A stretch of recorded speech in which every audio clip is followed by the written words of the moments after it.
Hi everyone. So you can see that this dashboard has been prepared by using Power BI, a very popular and powerful visualization tool.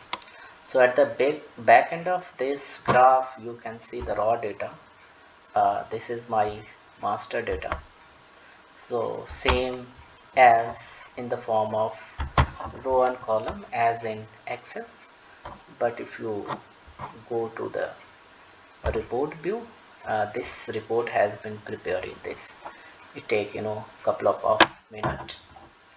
So this is very much dynamic.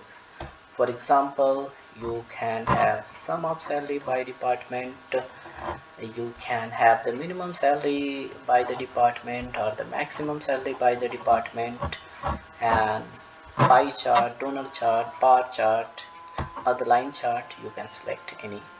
So for instance, if I am clicking on this donor chart in any department, north region, so this graph will dynamically adjust and change.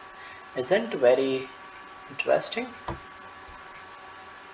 This also slicer can be used. You want to analyze only the north region.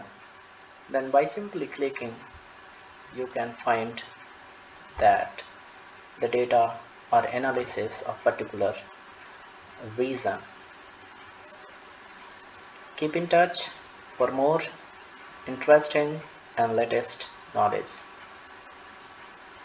Pramod Vishwakarma signing off here.